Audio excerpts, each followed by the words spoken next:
কিছু মুক্তিযুদ্ধ, কিছু ইসলামী ধারা, কিছু রাজাকার, হ্যাঁ?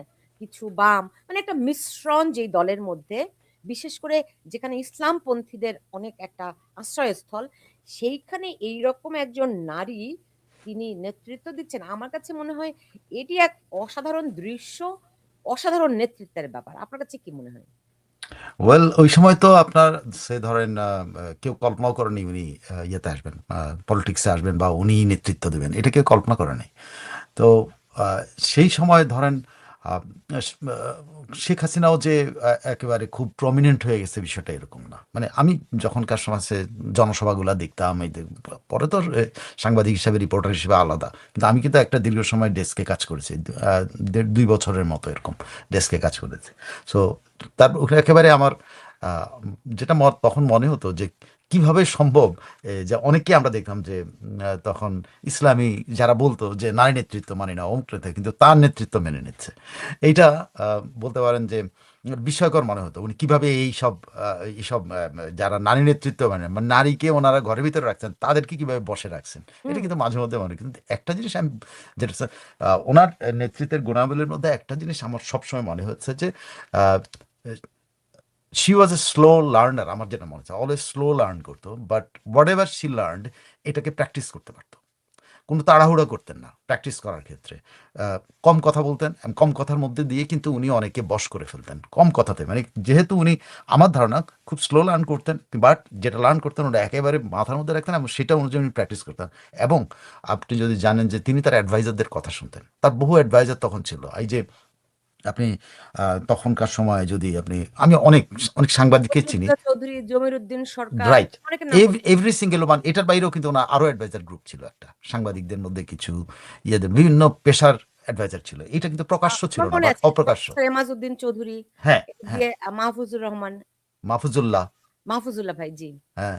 ওরা ওরা ওনাকে আহ, রাজনীতির বাইরের ব্রিফিং গুলো দিত, যে কারণে ওনার যে রাজনীতির বাইরে থেকে এসে নিজেকে তৈরি করা রাজনীতিবিদ হিসেবে, সে তৈরি করার ক্ষেত্রে যে সময় উনি নিয়েছেন, সেই সময়টা আসলে একটা বড় সময় নিয়েছেন। সেই বড় সময়ের মধ্যে তখনও কেউ নিশ্চিত ছিল না, সে ধরেন যে আসলে উনি স্থায়ী হবেন, কিন্তু পার্মানেন্টলি উনি কিন্তু স্থায়ী হতে পেরেছেন। এই জন্যই আমার মনে হচ্ছে তিনি যা লার্ন করতেন সেটা প্র্যাকটিস করতেন, এবং উনি এই যে তার দলের মধ্যে বিভিন্ন মিশ্রণগুলোকে এক রাখার একটা পদ্ধতি বা একটা ফর্মুলা উনি বের করতে পেরেছিলেন, যে ফর্মুলা ইউজ করে কিন্তু এদেরকে বসে রাখতেন।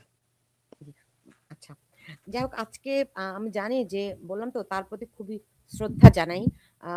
কারণ এরকম দিন বাংলাদেশে কেন, পৃথিবীতে আর আসবে কিনা, যে এরকম একটা আমাদের মতো একটা, যেখানে মৌলবাদীর যে উপাদানগুলি খুব শক্ত প্রবল, আবার যেখানে নারীদের প্রতি খুবই, আমি বলি, পুরুষতান্ত্রিক সমাজ, সেইখানে দুই নারী দুটি বড় প্রধান দলের নেতৃত্ব দিয়েছেন, দেশকে নেতৃত্ব দিয়েছেন।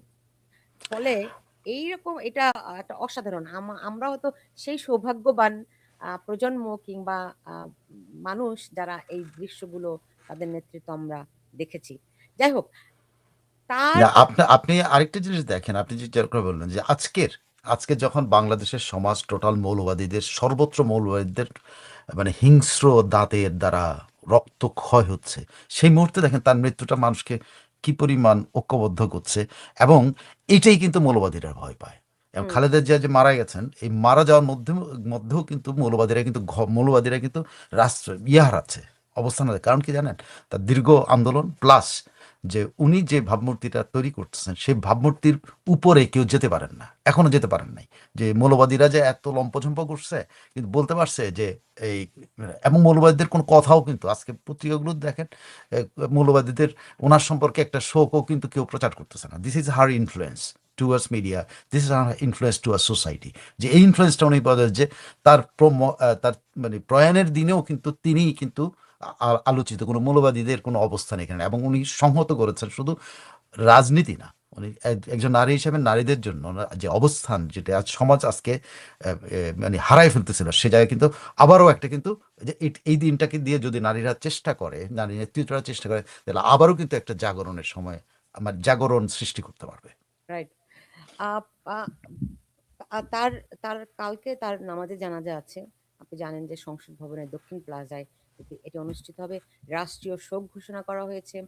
আহ, ইয়ার বিএনপির পক্ষ থেকে 7 দিনের শোক পালন করা হচ্ছে। নিঃসন্দেহে এটি একটা আহ, বিরাট পরিবর্তন। আপনার কাছে কি মনে হয় এই যে খালেদা জিয়ার প্রয়াণ, এর মধ্য দিয়ে রাজনীতিতে একটা নতুন মেরুকরণ আসছে? শোনেন, রাজনীতি এমন একটা জিনিস। বাই দ্য হ্যাঁ, ওয়ে, সরি সাইফুল আহমেদ, একটুখানি আমি বলে নেই। আমি দেখলাম যে ভারত থেকে আওয়ামী লীগ সভানেত্রী শেখ হাসিনা তিনি কিন্তু শোক জানিয়েছেন। বিভিন্ন জায়গায় দেখলাম যে তিনি তারেক রহমানকে ফোন দিয়েছেন। আমি এটি সত্যতা যাচাই করতে পারিনি, সত্য কিনা নাকি গুজব তাও আমি বলতে পারি না, কিন্তু জানেন যখন কোকো মারা গেছেন তখন তো শেখ হাসিনা প্রধানমন্ত্রী, তিনি গিয়েছিলেন। তার আগে তারেক রহমানের বিয়েতে কিন্তু শেখ হাসিনা নিজে উপস্থিত ছিলেন। তাদের বৈরিতার সম্পর্ক কখনো কখনো এরকম মধুর কিছু ঝলকানিও কিন্তু আছে। তো এই বিষয়ে আপনার কিছু যে ধারণা আছে কিনা? ওয়েল, আমি মনে করি যে শেখ হাসিনার যে শোক জ্ঞাপন, এটা কিন্তু খুব স্বাভাবিক একটা ব্যাপার, এবং উনি এটা করবেন, এটাই খুব স্বাভাবিক হওয়া উচিত। উনি এটা করবেন না, এই ধরনের প্রশ্ন আসতেই পারে না। সো উনি কি শোক জ্ঞাপন করেছেন, এটা খুব স্বাভাবিক। কিন্তু একটা জায়গায় যদি আপনি শেখ হাসিনা যে এই বিবৃতিটা, যে আমি ওই বিবৃতি পড়েছি, ইনি অ্যাটলিস্ট, আমার ভালো লেগেছে এইটুকু যে উনি অতীতের তিক্ততার মানে কোনো কিছু এর মধ্যে রাখেন নাই। That's what the nation wants. কারণ আপনি আগে আমাদের দুই নেত্রী দেশটাকে ঐক্যবদ্ধ রাখতো, যে কোনো আমাদের যে কোনো ক্রাইসিসে কিন্তু এরাই ঐক্যবদ্ধ রাখতো, বহুত মতভিন্নতা সত্ত্বেও। আজকে আপনি নেতৃত্বহীন বিএনপি এখন পর্যন্ত, তারেক রহমান যদি চেয়ারপারসন হন তখন, এখনও কিন্তু মূল নেতৃত্বহীন। সেইখানে আহ, আহ, শেখ হাসিনার ভূমিকা কিন্তু অনেক বড় জাতিকে ঐক্যবদ্ধ রাখার। এখানে কিন্তু শেখ হাসিনার ভূমিকা অনেক বড় হতে হবে, গার্ডিয়ান সুলভ হতে হবে, যেটাতে উনি টোটাল জাতিকে উনি বলতে পারেন যে একজন অভিভাবক তোমরা হারিয়েছে, অ্যাটলিস্ট আমি আছি। এটা ওনাকে ওইটা প্রকাশ করার বা ইয়ে করার, এই ভাবমূর্তিটা ওনার প্রতিষ্ঠিত করার, এটা কিন্তু সময়। এবং তারেকের সাথে ওনার অনেক বৈরিতা থাকতে পারে, মানসিক বৈরিতা থাকতে পারে, অনেক কিছু বৈরিতা থাকতে পারে। রাজনৈতিক বৈরিতা তো অবশ্যই আছে, তারেকের কনসেপ্ট, তারেকের এটার সাথে ওনার। কিন্তু অ্যাট দ্য সেম টাইম এখন এই শোক যদি উনি না জানাতেন, বরং সেটা হতো পৃথিবীর সবচেয়ে জঘন্য কাজ। উনি যে কাজটা করছেন, এটা প্রশংসা করার কিছু না, কারণ এটা তো নর্মাল বিষয়। কিন্তু ইনি এই সম্পর্কটাকে ফার্দার করবেন, এবং জাতির মধ্যে যে হিলিংটা দরকার, বিশেষ করে দুই দলের মধ্যে যে হিলিংটা, দুই দলের মধ্যে যে শত্রুতাপূর্ণ সম্পর্ক, এটা হিল করার সময় আসছে। যদি এটা হিল করা সম্ভব হয়, মৌলবাদীদেরকে তাড়ানোর এটাই শ্রেষ্ঠ সময়। জি, সাইফুল রহমান, আপনি কি লক্ষ্য করেছেন তারেক রহমান এবার দেশে আসার পরে তিনি কিন্তু আওয়ামী লীগ সম্পর্কে, শেখ হাসিনার সম্পর্কে এখন পর্যন্ত একটি কোনো নেতিবাচক শব্দ বলেননি, একটিও নয়। ওয়েল, তারও আজকে আগে, দিনে আমি এটা নিয়ে কথা বলতে চাচ্ছি না, বিকজ উনি বলেছেন। আমি আপনাকে প্রুফ দিতে পারবো, বাট প্লিজ আজকে এটা থাক। উনি অনেক বলেছেন, অনেক। আচ্ছা, আচ্ছা, আমার তাহলে নজর এড়িয়ে গেছে। আপনি তো বলছেন আজকের দিনে নেতিবাচক কথা না বলি। আমার দর্শকদের কাছে অনুরোধ করব, আপনারা যারা এই খালেদা জিয়া সম্পর্কে এখানে নেতিবাচক মন্তব্য করছেন, আপনাদেরকে অনুরোধ করব আপনারা নিজ দায়িত্বে আপনাদের কমেন্টস গুলো ডিলিট করে নিন। আজকে দেখুন, দিন না অ্যাটলিস্ট। জি, আমরা আমরা না এইটুকু ভদ্রতা, সভ্যতা, মানবিকতা আমরা একটু রাখি। এতটুকু সৌজন্যতা তো মানুষ মানুষের জন্য রাখে। আমি আশা আশা করব আপনাদের কাছে বিনীত অনুরোধ, খালেদা জিয়া সম্পর্কে আপনারা এখানে যারাই নেতিবাচক মন্তব্য করেছেন, প্লিজ আপনারা নিজ দায়িত্বে, নিজের বোধ থেকে, বুদ্ধি থেকে, বিবেক থেকে, ধর্মীয় কথা বিবেচনা করে হলেও নেতিবাচক মন্তব্যগুলো আপনারা ডিলিট করে নিন। আজকে আমরা কোনো তার সমালোচনার জন্য, তিনি এখন সব রকম হিসাব নিকাশ সমালোচনার ঊর্ধ্বে, সবকিছুর ঊর্ধ্বে। তাকে আমরা সম্মান জানাই, শ্রদ্ধা জানাই। এটি মানুষ হিসেবে মানুষের কর্তব্য। তো সাইফুল আমিন, আমি শুধুমাত্র আমার এখানে নয়, আমি সামাজিক যোগাযোগ মাধ্যমেও দেখেছি যে বিশেষ করে যারা আওয়ামী লীগের অনেক সমর্থক তার প্রতি শ্রদ্ধা জানিয়েছেন, সম্মান জ্ঞাপন করেছেন, শোক জানিয়েছেন। আবার অনেকে খুব নেতিবাচক প্রচারণায়ও মেতে উঠেছে। হ্যাঁ, কি তাদের সমস্যাটা কি কিন্তু? না, এটা সমস্যা, এটা হলো রাজনীতি, বুঝছেন? মানে আপনি সব দিন তো রাজনীতির দিন নয় ভাই। এই বুঝটা তো সবার নাই। এই বুঝটা সবার মধ্যে যদি আসতো, তাহলে বাংলাদেশটা একটা আদর্শ জায়গা হতো। এই বুঝটা নাই আপনার। আপনার আপনি যদি পশ্চিমা দেশগুলো বিবেচনা করেন, আপনি দেখবেন যে চরম শত্রু মারা গেছে যেখানে, আমি সেখানে সে শত্রুর ভালো জিনিসটা স্মৃতিচারণ করে। আমার কিন্তু সাইফুল রহমান ভাই, আপনি আপনি যেহেতু বললেন পশ্চিমাদের কথা, আমার এত অসাধারণ লাগে তারা যেভাবে করে কফিনটিকে সামনে রেখে আহ, স্মৃতিচারণ করে। স্মৃতিচারণ করেন, সম্মান দেখান। এ এক মানে অসাধারণ দৃশ্য। প্রত্যেকে মানে এবং তারা ভালো ভালো জিনিস এমন করে বলেন, আমাদের এই প্র্যাকটিসটাই নাই, কালচারেও আমাদের এটা নাই। যাই হোক, না, এটা আসতে সময় লাগবে। আসবে, আছে তো, আছে, কিন্তু এটাকে ফ্লারিশ করতে হবে, আছে। আচ্ছা, শুধু আমি আমার আমার যে এই জিনিসটা আপনার সাথে কথাবার্তা সেটা হলো যে কোনো ধর্মই কিন্তু মৃত মানুষ নিয়ে ইয়ে করা নেই, যে যে মারা গেছে তাকে নিয়ে আর খারাপ কথা বলা থেকে বিরত থাকে। হ্যাঁ, ইতিহাসটা যদি সে ঐতিহাসিক ব্যক্তি, খালেদা জিয়া তো অবশ্যই ঐতিহাসিক ব্যক্তিত্ব, ইতিহাস তাকে তার সর্বত্র বিচার করবে। অ্যাট দ্য সেম টাইম আজ থেকে 10 দিন পরে এই ইতিহাস যখন চর্চা শুরু হবে যে উনি এই করছেন, উনি ওই করছেন, সেটা কিন্তু অস্বাভাবিক না, সেটা হবে। But today everyone should respect একটা দিন যে তার ভালো জিনিসগুলো সমালোচনা, তার অনেক সব কিছু তো তার খারাপ না, কিছু তো ভালো আছে। বাংলাদেশে তো বাংলাদেশে যদি আপনি বলেন, বাংলাদেশের মতো একটা দেশ থেকে প্রথম রেকর্ড করেছেন, যেটা শেখ হাসিনা উল্লেখ করেছেন, বাংলাদেশের প্রথম নারী প্রধানমন্ত্রী শেখ হাসিনা কিন্তু উল্লেখ করেছেন। এই জিনিসটা যদি আমরা মনে রাখি যে শেখ হাসিনা কিন্তু এই জায়গায় তার শ্রেষ্ঠত্বকে কিন্তু ইয়ে করে নিয়েছেন। খেয়াল করে দেখেন তো, এই যে ছোট্ট একটা জেস্চার, এই জেস্চারটাই হতে পারে যারা তার সম্পর্কে নেতিবাচক হচ্ছে তারা তাদের নেত্রীকে ফলো করতে পারে, যে তাদের নেত্রী এই জেস্টার দেখাচ্ছেন, তারা কেন এটা করবেন? রাইট। হ্যাঁ, এর দরকার নাই। আজকে না, কালকে না, পরশু, যে কদিন তারা শোক পালন করে, শোকটা করতে দেন, তাদেরকে হজম করতে দেন তাদের শোকটা। তারপরে আপনি আসেন মাঠে। মাঠে তো সবসময় ভাই আপনার বিরোধীর আপনি অবশ্যই সমালোচনা করবেন। আপনার বিরোধীর কাজগুলোকে আপনি সামনে নিয়ে আসবেন। এটা তো হবে। এটা তো এটাই হলো স্বাভাবিক প্রক্রিয়া। তখন যদি আবার অতি উৎসাহ নিয়ে আমরা বলি সবই ভুলে যাব, তখন আবার খারাপ হবে। হুম। সেটার দরকার নাই। But today no, that's not the jester. মানে এই দিনটা অন্যভাবে থাকুক না। জি, জি। এমনিতে এর মধ্য দিয়ে কি রাজনীতিতে কোনো নতুন মেরুকরণের আ পূর্বাভাস দেখছেন কিনা? এটা তো আপনাকে বললাম, এটা একটা সুযোগ। শেখ হাসিনার জন্য একটা সুযোগ। এটা তারেক রহমানের জন্য সুযোগ। বাংলাদেশের রাজনীতিতে যে ক্ষয়টা হয়েছে, যে ক্ষতটা হয়েছে, এটা হিল করার জন্য। এখানে একটু প্রলেপ লাগানো, একটু মসলা দেওয়া, একটু তো সরি ঔষধ দেওয়া, একটু মলম দেওয়া, যে আমাদের যে হিলিংটা হয়েছে গত 15, 17, 18, 20 বছর ধরে, সেটা হিল করার এটাই সময়। কারণ ইট ইজ অ্যান অপরচুনিটি। ওনাকে ওনার দেহত্যাগ বা ওনার চলে যাওয়া, ওনার পরলোক গমন করা, যেটাই করেন না কেন, এটা কিন্তু আবার একটা যেমন ভ্যাকুয়াম তৈরি করেছে। এটা বিএনপির জন্য একটা বড় ভ্যাকুয়াম, রাষ্ট্রের জন্য কিন্তু একটা vacuum. At the same time রাষ্ট্রের জন্য কিন্তু এটা একটা স্কোপ তৈরি করেছে। এটা তারেক তারেক রহমানের জন্য একটা স্কোপ তৈরি করেছে, একটা ইউনুস সাহেবের জন্য একটা স্কোপ তৈরি করেছে, এটা শেখ হাসিনার জন্য কিন্তু একটা স্কোপ তৈরি করেছে। To heal the nation, to heal the nation, ঐক্যবদ্ধ হয়ে বাংলাদেশের যে অনাচারগুলি এখন চলছে, মৌলবাদী অনাচার, সবকিছু মিলে এই মৌলবাদী অনাচার থেকে বাংলাদেশে মুক্ত করার এটা কিন্তু দুর্দান্ত একটা সুযোগ আমি মনে করি। জি, জি। আমি শেষ করব সাইফুল আমিন।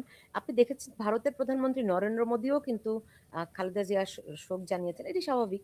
তিনি কয়েকটি ছবিও পোস্ট করেছেন তার সঙ্গে। বিশ্বের বিভিন্ন আ সরকার প্রধান, রাষ্ট্রপ্রধানরাই কিন্তু শোক জানিয়েছেন।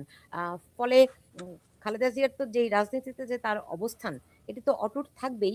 এই যে সুযোগ যেটি এসেছে আপনি বলছেন, উম এই সুযোগে আপনার কি মনে হয় যে আমরা তো আমি শুরুতে যেটি বলেছিলাম যে এই যে আওয়ামী লীগ আর বিএনপি তাদের যে নেতৃত্বে তারা কখনো একসঙ্গে যে কবার বসেছে সফল হয়েছে, এরশাদকে হটিয়েছে, 1-11 সরকারকে হটিয়েছে। এখন যে বাংলাদেশে এই যে মৌলবাদীদের উত্থান, আপনার কি মনে হয় তাদের দুই দলই তো আসলে কোণঠাসা, দেখা যায় কোনোটা কোনোটা দেখা যায় না। আওয়ামী লীগেরটা দেখা যাচ্ছে, বিএনপিতে দেখা যাচ্ছে না, তাই তো? না, বিএনপিটাও দেখা যাচ্ছে। দেখা আপনি কি যাচ্ছে। আপনি কি বিএনপিকে ওপেন চ্যালেঞ্জ করছেন না? জামাত তো এক ধরনের প্রচারণা সারা বাংলাদেশে ছড়িয়ে দিয়েছে। আপনি অনেক সাধারণ মানুষের কাছ থেকে আমি শুনেছি যে এবার জামাত হয়তো জিতে যাবে। এই যে কথাটা, এটার কথাটা মানে কি? আপনি আমাদের সুস্থ রাজনীতির উপরে কিন্তু অসুস্থ রাজনীতির প্রভাব। এইটা কাটানোর কিন্তু এটাই সুযোগ। এটাই সুযোগ। এবং এই সুযোগটা আমি মনে করি ৩ পার্টি এখন ইউনূস সাহেব মেটিকুলাস ডিজাইন করে ক্ষমতা নিছেন, এই অবশ্যই নিছেন। কিন্তু তারও কিন্তু এখন যেহেতু তিনি আ আরোপিত লিডারশিপ হোক আর যাই হোক, তারও কিন্তু এখন সুযোগ এসছে যে তার সাথে যে বিরোধিতা, তার সম্পর্কে যে ইয়েটা মানে অ্যালার্জি গুলো, এগুলোকে ইয়ে করা, জি। দূর করা। তারেক রহমানেরও সুযোগ, শেখ হাসিনারও সুযোগ। সাইফুল আমিন ভাই, আমরা শুরুতে বলছিলাম আমরা নেতিবাচক কথা বলবো না, কিন্তু কথার পিঠে কথা এসে যায় তো, তবু আমি আজকে বাদ দিলাম। আপনি জানেন যে শোক জানাতে ভারতের পররাষ্ট্রমন্ত্রী জয়শঙ্করও ঢাকায় আসবেন। এটি কি বার্তা দিচ্ছে? জয়শঙ্কর আসছেন, ইসহাকদার আসছেন, পাকিস্তানের স্পিকার আসছেন, নেপালের কোনো মন্ত্রী আসছেন, ভুটানের মন্ত্রী আসছেন, অনেকেই আসছেন। এই সার্ক এরিয়ার অনেকেই আসছেন। তো এই সার্ক এরিয়ার এই যে আশাটা, এটা যে খালেদা জিয়ার এই যে ইয়ে উপলক্ষে আসা, এটা কিন্তু আন্তর্জাতিক না, আঞ্চলিক রাজনীতি কিন্তু একটা মেরুকরণ ঠিক করার সুযোগ কিন্তু এটা।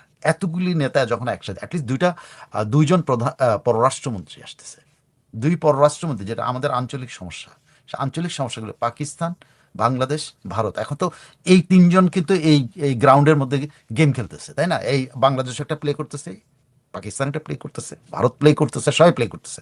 এই প্লে গ্রাউন্ডের মধ্যে একটা সমঝোতায় আসা, একটা শান্তিতে আসা, এটা কিন্তু একটা সুযোগ। আপনি দুই পররাষ্ট্রমন্ত্রী যদি, তিন পররাষ্ট্রমন্ত্রী একসাথে বৈঠক করে ঠিক করতে পারে যে বাংলাদেশের জায়গাটা, সেদান যদি ঠিক করতে পারে যে Bangladesh will not be a place for fundamentalist, Pakistan যদি একটা জায়গায় ভারতের সাথে আসতে পারে, এই তিন, এটা তো সুযোগ। তিনজন একসাথে হওয়ার কিন্তু রেয়ার কেস, তাই না? এটা রেয়ার, খুবই রেয়ার। আদার দেন সার্কের পরে এই প্রথম তিনজন একসাথে হচ্ছে। যে হুম। তিনজন একসাথে হয়ে যদি এই জায়গাটা আসতে পারে যে Pakistan will not be a place for fundamentalist, Bangladesh will not be a place for fundamentalist, even Bharat will not be a place for fundamentalist. তো এই জায়গাটা যদি ফান্ডামেন্টালিস্ট, আমি এখানে জঙ্গিদের কথা বলছি। আমি কিন্তু ফান্ডামেন্টালিস্ট বা অনেক ব্যাখ্যা আছে ফান্ডামেন্টালিজম, রিলিজিয়াস ফান্ডামেন্টালিজম, অমুক তমুক অনেক কিছু, কিন্তু আমি জাস্ট বলছি জঙ্গিদের ক্ষেত্রে এটা যদি এক হতে পারে। আপনি ভাবেন তো দেখি যে এটা একটা সুযোগ না, পুরা এই রিজনটা, সাবেক সাবেক এই যে আমাদের উপমহাদেশটা, মিনিমাম তো একটা একটা গোলাপের সুবাতাস পাওয়া যেতে পারে। এটা তো তো সম্ভব। সেটা না থাকলে তো তারা রাজনীতিই খুঁজে পায় না। তা এখন এই যে এই জিনিসটা আমার মনে হয় বাংলাদেশের একটা সুযোগ এসছে, এই অঞ্চলের কিন্তু একটা সুযোগ আসছে যেটা রেয়ার। এই রেয়ার সময়, রেয়ার, যদি তারা একটা বসে ঠিক করতে পারে যে আমরা মারামারি করবো না, সে ফান্ডামেন্টালিজম বাদ দেন, আমরা একে অপরকে আননেসারি অ্যাকিউজ করবো না, আমরা একে অপরের আননেসারি বিরোধিতা করবো না, এটাও তো একটা বড় ধরনের অগ্রগতি হতে পারে না? যে আমরা যখন এই তিন দেশ যখন এক হবো একটা ইস্যুতে, আমরা এক থাকবো সেই ইস্যুতে, তো সেটাও তো এক ধরনের ঐক্য হতে পারে। সাইফুল আমিন ভাই, আমি আমি খবরটা খেয়াল করতে পারি নাই। আমি একটু আমার অন্য কাজে ব্যস্ত ছিলাম। দেখুন তো, রুমিন ফারহানা সহ 10 জন নেত্রীকে বিএনপি বহিষ্কার করেছে, এরকম খবর আছে আপনার কাছে? Yes, yes, they did it. ওই দিনই করেছে, মানে ওই যে কাল